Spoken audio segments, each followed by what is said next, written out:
que je trouve qu'on n'est pas si mal en France. Et puis pour partir en Israël, il faut partir avec un vrai projet. Si c'est pour partir pour faire du téléphone, ça m'intéresse pas. Parce que ma famille elle est là. J'ai mon père, mes frères.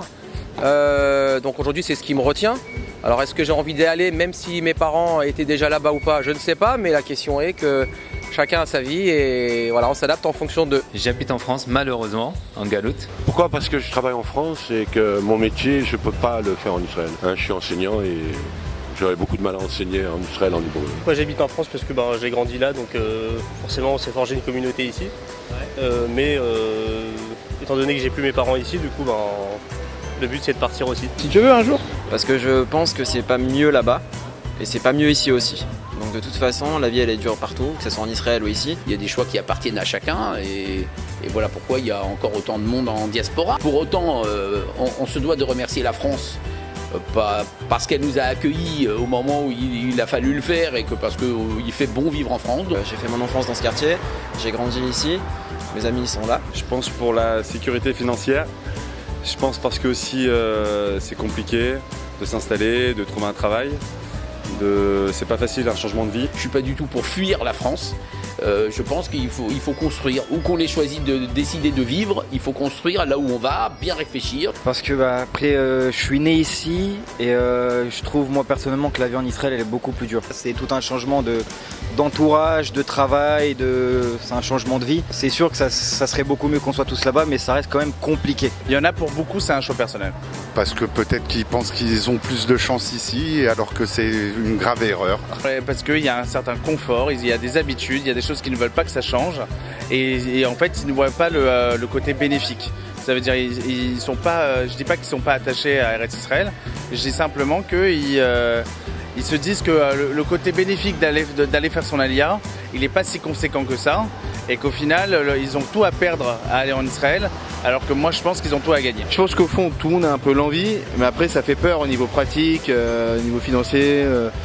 Il y a des gens, ils sont pris par leur quotidien et ils se disent plus tard. Je pense que toute personne qui peut, parce que rien ne l'empêche, au niveau de la famille, au niveau de la parnassa, qui à mon sens sont les choses les plus importantes qui peuvent empêcher de vivre en Eretz Israël, je pense que normalement tout juif doit vivre en Eretz Israël.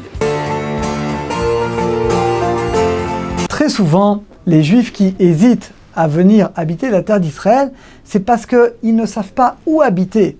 Il est évident que de faire son aliyah, ça doit être un projet clair.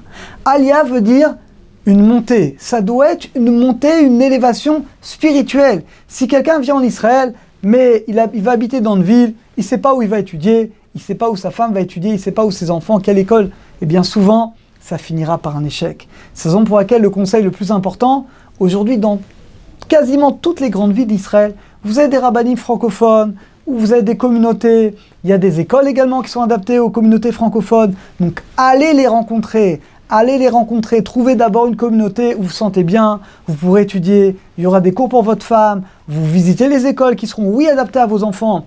Une fois que tu as le cadre, tu as le projet, tu sais que c'est un endroit où tu pourras t'élever, toi, ta femme et tes enfants, alors Bezat Hashem, l'aliyah devient un projet spirituel.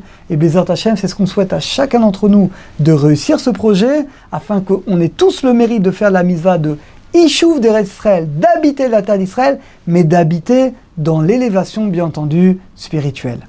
Torah Box, c'est la diffusion chaque jour de cours de Torah variés et innovants, adaptés à chacun.